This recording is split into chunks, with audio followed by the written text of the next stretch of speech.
사도신경으로 우리의 신앙을 고백하겠습니다. 나는 전능하신 아버지 하나님 천지의 창조주를 믿습니다. 나는 그의 유일하신 아들 우리 주 예수 그리스도를 믿습니다. 그는 성령으로 잉태되어 동정녀 마리아에게서 나시고 본디오 빌라도에게 고난을 받아 십자가에 못 박혀 죽으시고 장사된 지 사흘 만에 죽은 자 가운데서 다시 살아나셨으며 하늘에 오르시어 전능하신 아버지 하나님 우편에 앉아 계시다가 거기로부터 살아있는 자와 죽은 자를 심판하러 오십니다. 나는 성령을 믿으며 거룩한 공교회와 성도의 교제와 죄를 용서받는 것과 몸의 부활과 영생을 믿습니다. 아멘. 하나님께서 오늘 우리에게 주시는 말씀은 누가복음 8장 1절에서 39절입니다. 신약성경 103쪽입니다. 누가복음 8장 1절에서 39절까지 교독하겠습니다. 그 후에 예수께서 각 성과 마을에 두루 다니시며 하나님의 나라를 선포하시며 그 복음을 전하실새 12 제자가 함께하였고 또한 악귀를 쫓아내심과 병고침을 받은 어떤 여자들 곧 7 귀신이 나간 자 막달라인이라는 마리아와 헤롯의 청지기 구사의 아내 요한나와 수산나와 다른 여러 여자가 함께하여 자기들의 소유로 그들을 섬기더라. 각 동네 사람들이 예수께로 나와 큰 무리를 이루니 예수께서 비유로 말씀하시되 씨를 뿌리는 자가 그 씨를 뿌리러 나가서 뿌릴새 더러는 길가에 떨어짐에 밟히며 공중의 새들이 먹어버렸고 더러는 바위 위에 떨어짐에 싹이 났다가 습기가 없으므로 말랐고 더러는 가시뜰기 속에 떨어짐에 가시가 함께 자라서 기운을 막았고 더러는 좋은 땅에 떨어짐에 나서 100배의 결실을 하였느니라. 이 말씀을 하시고 외치시되 들을 귀 있는 자는 들을지어다. 제자들이 이 비유의 뜻을 물으니 이르시되 하나님 나라의 비밀을 아는 것이 너희에게는 허락되었으나 다른 사람에게는 비유로 하나니 이는 그들로 보아도 보지 못하고 들어도 깨닫지 못하게 하려 함이라.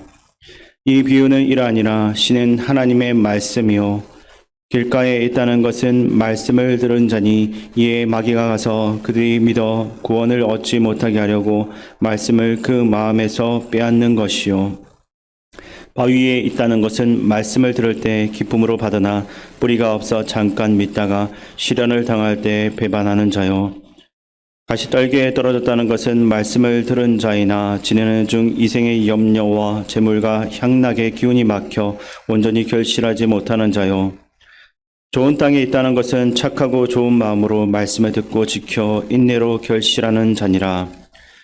누구든지 등불을 켜서 그릇으로 덮거나 평상 아래에 두지 아니하고 등경 위에 두나니 이는 들어가는 자들로 그 빛을 보게 하려 함이라. 숨은 것이 장차 드러나지 아니할 것이 없고 감추인 것이 장차 알려지고 나타나지 않을 것이 없느니라. 그러므로 너희가 어떻게 들을까 스스로 삼가라. 누구든지 있는 자는 받겠고 없는 자는 그 있는 줄로 아는 것까지도 빼앗기리라 하시니라. 예수의 어머니와 그 동생들이 왔으나 무리로 인하여 가까이 하지 못하니 어떤 이가 알리되 당신의 어머니와 동생들이 당신을 보려고 밖에 서 있나이다. 예수께서 대답하여 이르시되 내 어머니와 내 동생들은 곧 하나님의 말씀을 듣고 행하는 이 사람들이라 하시니라. 하루는 제자들과 함께 배에 오르사 그들에게 이르시되 호수 저편으로 건너가자 하시매 이에 떠나 행선할 때 예수께서 잠이 드셨더니 마침 강풍이 호수로 내리침에 배에 물이 가득하게 되어 위태한지라. 제자들이 나와 깨어 이르되 주여 주여 우리가 죽겠나이다 한데 예수께서 잠을 깨사 바람과 물결을 꾸짖으시니 이에 거쳐 잔잔하여지더라. 제자들에게 이르시되 너희 믿음이 어디 있느냐 하시니 그들이 두려워하고 놀랍게 여겨 서로 말하되 그가 누구이기에 바람과 물을 명함에 순종하는가 하더라.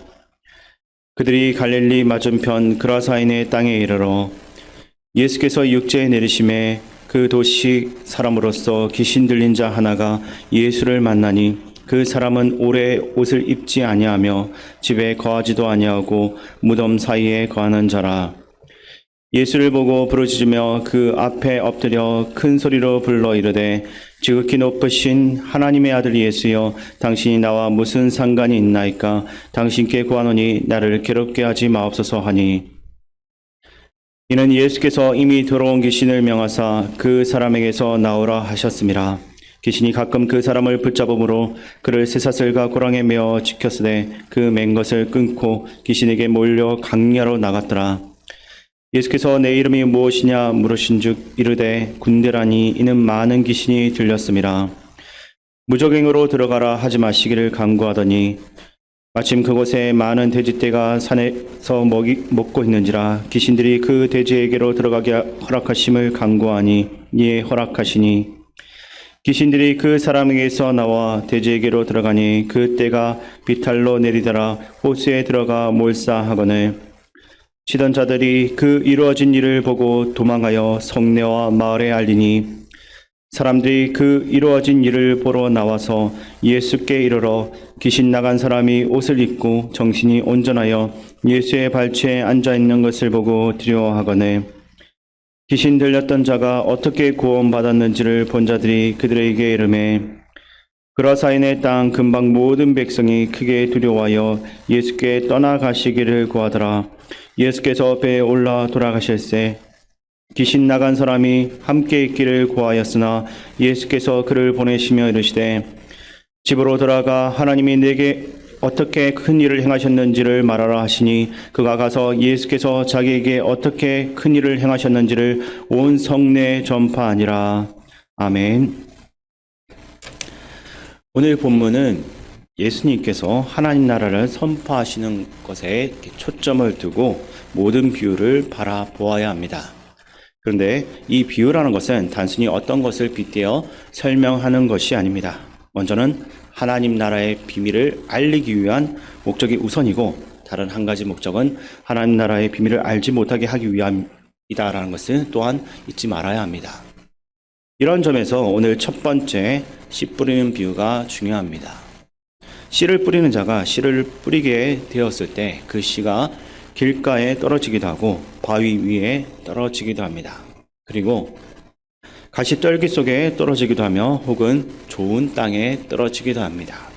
앞에 세 경우는 결실을 못하지만 좋은 땅에 떨어진 씨는 100배의 결실을 하게 됩니다. 이어서 11절 말씀부터 보시면 그 비유에 대해서 예수님께서 해석을 하시는데 11절과 12절만 함께 읽겠습니다. 이 비유는 이러하니라. 씨는 하나님의 말씀이요 길가에 있다는 것은 말씀을 들은 자니 이에 마귀가 가서 그들이 믿어 구원을 얻지 못하게 하려고 말씀을 그 마음에서 빼앗는 것이요. 아멘. 씨는 하나님의 말씀이라고 했습니다.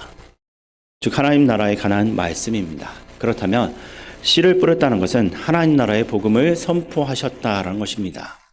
이 씨를 뿌리는 사람은 당연히 예수님이십니다. 이 하나님 나라의 비밀이 뿌려질 때 어떤 사람들에게는 결실로 또 다른 사람들에게는 그것이 쓸모없는 것들로 드러난다라는 것을 비유가 알려주고 있습니다. 계속해서 16절부터 18절까지는 등불에 대한 비유가 나오고 19절부터 21절은 예수님의 가족에 대한 말씀, 또 22절부터 25절까지는 갈릴리 호수를 잔잔하게 하신 이적으로 언뜻 보면 서로가 연관성이 없는 듯 보이지만 앞서 씨 뿌리는 비유와 한 맥락임을 우리는 기억을 해야 합니다. 먼저 등불 비유에 대해서 말씀드리면 등불은 등경 위에 두어서 모든 사물을 환히 볼 수 있도록 빛을 비추게 해야 합니다. 다시 말해 하나님 나라의 비밀은 모든 사람에게 밝히 보여졌다라는 것입니다. 하지만 18절 있는 자는 받겠고 없는 자는 그 있는 줄로 아는 것까지 빼앗기는 것, 즉 이 하나님 나라의 비밀은 모든 사람에게 비추어졌지만 허락된 자들만 갖게 된다라는 것입니다. 다음은 예수님께서 무리들에게 하나님의 나라를 선포하고 계실 때 모친과 동생들이 찾아왔습니다. 근데 그 주변의 많은 사람들로 인해서 쉽게 다가갈 수가 없게 되었고 누군가 예수님에게 그 가족들이 찾아왔다라고 이야기를 합니다. 우리 21절을 함께 읽겠습니다. 예수께서 대답하여 이르시되 내 어머니와 내 동생들은 곧 하나님 말씀을 듣고 행하는 이 사람들이라 하시니라. 아멘. 사람들이 예수님의 가족들이 왔다고 얘기하니까 예수님은 이런 말씀하셨는데 이 말씀은 예수님께서 찾아온 그 육신의 가족과의 그 관계를 완전히 부인하기 위한 것이 아닙니다. 그럼에도 불구하고 육신적인 혈연 관계보다도 더 우선시 되어야 되는 것은 하나님의 일이요 또 하나님 아버지께서 주신 사역이다라는 것입니다. 결코 육신적인 것이 아닌 하나님 나라와 주님의 사역보다 앞서서 해서는 안 된다라는 중요한 신앙의 원칙을 말씀하시는 것이고 또 다른 무엇보다도 하나님 말씀을 듣고 행하는 사람이야말로 예수님의 그런 형제요 자매다라고 하는 것을 예수님께서 알려주시고 있는 것입니다. 22절부터 25절까지 또한 하나님 나라의 비밀을 말씀하기 위한 본문인데 호수 건너편으로 가기 위하여 배를 타고 가는데 그동안에 예수님께서 그 안에서 주무셨습니다. 그때 강풍이 불어서 배에 물이 가득하여 가라앉을 상황이 되었습니다. 이때 예수님이 주무셨다라는 것은 다분히 의도적인 것으로 보여집니다. 제자들이 어떻게 대처하는가를 하나님 나라의 실체이신 예수님과 함께 있음에도 도무지 믿음 없는 그 제자들의 모습을 드러내시기 위함이었던 것입니다. 24절을 보게 되면 제자들은 풍랑을 만나 선생님 우리가 죽게 되었습니다 라고 외치면서 예수님을 흔들어 깨우는데 예수님은 아무렇지 않게 일어나서 바다를 잔잔케 하시고는 25절에 보면 그 제자들에게 너희 믿음이 어디 있느냐라고 물으신 것입니다. 이 말씀은 단순히 제자들의 믿음 없음을 책망하신 것이 아닌 너희가 믿고 따르고 있는 그 예수가 누구인지를 정말로 모르겠느냐라는 말씀인 것입니다. 이 하나님 나라의 실체요 바람과 물결을 잔잔케 하시는 예수님을 제자들은 몰라봤지만 그라사 땅에 귀신 들린 사람은 하나님 나라의 비밀인 예수님을 단번에 알아보았습니다. 제자들은 갈릴리 바다를 건너서 그라사인의 땅에 도착을 했습니다. 그곳에는 무덤들이 절비한 아주 음산한 지역이었습니다. 귀신 들려 또 악령의 지배를 받아서 옷도 입지 않고서 무덤 사이로 다니는 사람이 28절에 보면 예수님을 보고서 부르짖습니다. 28절 말씀을 제가 읽어드리겠습니다. 예수를 보고 부르짖으며 그 앞에 엎드려 큰 소리로 불러 이르되 지극히 높으신 하나님의 아들 예수여 당신이 나와 무슨 상관이 있나이까 당신께 구하노니 나를 괴롭게 하지 마옵소서 하니 아멘. 이 거라사에 귀신 들린 사람은 다른 사람을 해할 뿐만 아니라 심지어 자기의 몸도 해롭게 하는 그러한 상태였습니다. 또 귀신이 그를 강야로 내몰고 있었기 때문에 무덤 사이에서 밤낮 소리를 지르며 지나가는 사람들을 해치려고 달려들었습니다. 예수님은 이 사람을 사로잡은 이 악령에게 내 이름이 무엇이냐라고 물었는데 군대라고 답을 합니다. 하나도 아닌 여러 개의 악령이 그 사람 안에 있었다라는 것인데 중요한 것은 이런 귀신들이 전부 예수님의 권세 아래에 있었다라는 것입니다. 그러므로 우리는 예수 그리스도의 권세로서 우리를 위협하는 마귀를 대적해야 하는 것입니다. 그리고 그 귀신들이 우리를 돼지떼 속으로 들어가도록 허락해 달라고 합니다. 귀신이 사람에게서 나오는 것도 다시 돼지떼 속으로 들어가는 것도 우리 주님의 허락 없이는 안 된다라는 것을 보여주고 있는 것입니다. 마귀는 두려워하는 자에게 사자처럼 이렇게 위협할 수도 있겠지만 우리 주님의 크신 능력을 힘입고서 담대히 나아가는 자에게는 무력한 존재가 아무런 힘이 없는 존재가 바로 사단인 것입니다. 우리 모두가 주님의 능력을 힘입고서 사단과 귀신을 쫓아내고 승리할 수 있는 능력의 종이 될 수 있기를 바랍니다. 또한 오늘 하루도 하나님의 나라가 우리에게 은혜로서 허락되었다라고 한다면 그 나라의 백성답게 마음껏 그것을 누리고 사용하시고 생명으로 능력으로 힘있게 이 하루를 살아갈 수 있기를 주님의 이름으로 축원드립니다. 아버지 하나님, 우리의 삶 속에서 하나님 나라를 보기 원합니다. 주님의 말씀이 우리의 마음에 심겨지게 하시고 그 말씀에 우리가 순종하게 하옵소서. 삶에 어려움이 있고 때론 여러 가지 환경들이 말씀보다는 세상을 보도록 유혹합니다. 그때마다 주님을 바라봄을 통해서 담대하게 이겨나가는 주님의 종들이 되게 하옵소서. 우리의 말씀이 되시는 예수 그리스도의 이름으로 기도하옵나이다. 아멘. 주기도문으로 예배를 마치겠습니다. 하늘에 계신 우리 아버지, 아버지의 이름을 거룩하게 하시며 아버지의 나라가 오게 하시며 아버지의 뜻이 하늘에서와 같이 땅에서도 이루어지게 하소서. 오늘 우리에게 일용할 양식을 주시고 우리가 우리에게 잘못한 사람을 용서하여 준 것 같이 우리 죄를 용서하여 주시고 우리를 시험에 빠지지 않게 하시고 악에서 구하소서. 나라와 권능과 영광이 영원히 아버지의 것입니다. 아멘. 우리 이 시간 말씀을 가지고 기도할 때 오늘 우리의 삶에서 나는 과연 어떤 밭으로서 주님의 말씀 안에 거하는지를 돌아보며 우리의 삶의 자리에서 아름다운 열매를 맺는 그리스도인들이 다 될 수 있도록 기도하시기 바랍니다. 그리고 나라와 민족, 이 땅의 지도자를 위해서 기도하시고 또한 우리 교회의 성도님들을 위해서 기도하실 때 어르신과 고3 학생들, 또 아동부, 겨울 성경학교와 각 기관들을 위해서 기도하시고 또 교회 안에 아픈 한우들을 위해서 기도하시기 바랍니다. 그리고 군 복무 중인 청년들을 위해서 기도하시고 마지막으로 새 각제에서 복음 전하기 위해서 수고하는 선교사님들과 담임 목사님을 위해서 함께 기도하며 나가겠습니다. 살아계신 하나님 아버지, 오늘도 주님 앞에서 좋은 땅으로서 서 있을 수 있기를 원합니다. 우리가 풍성한 열매를 100배의 결실을 어쩌면 그보다 더 많은 열매를 우리의 삶에서 하나님께서 주시는 그 말씀으로서 맺어 나갈 수 있게 도와주시옵소서.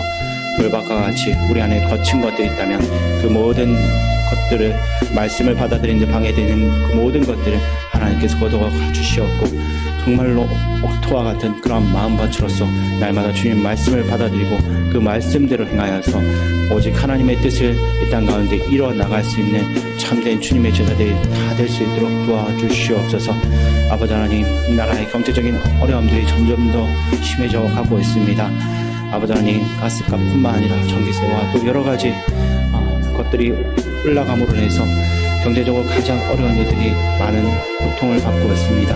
아버지 하나님, 정치권에서는 서로 남탓만 하고 있지만 어떻게든 이 문제를 지혜롭게 해결할 수 있도록 서로 힘을 모을 수 있도록 도와주시옵고 특별히 정치인들이 하나님을 두려워하는 마음으로 그 맡겨진 권력을 사용할 수 있도록 도와주시옵소서. 권력으로 자신의 욕심을 채우는 것이 아니라 오직 하나님의 뜻을 특별히 연약한 자들을 보살피는데 그 모든 주어진 권력들을 사용할 수 있도록 도와주시옵소서. 또한 수련회 참석하시는 담임 목사님 가운데도 하나님 은혜를 다하여 주시옵고 그 수련을 통하여서 하나님께서 주신 말씀의 은혜와 또 하나님께서 주시는 그 비전을 바라보면서 나아갈 수 있도록 도와주시옵소서. 이 자리에 함께 전부님들 가운데도 함께하여 주셔서 기도하는 가운데 하나님 그 기도의 제목들 하나님 들어주시고 기도할 수 있는 힘을 주시며 사단마귀가 시간 틈타지 못하도록 그 마음 하나님께서 지켜주시고 도와하여 주시옵소서. 님 함께하여 주옵소서.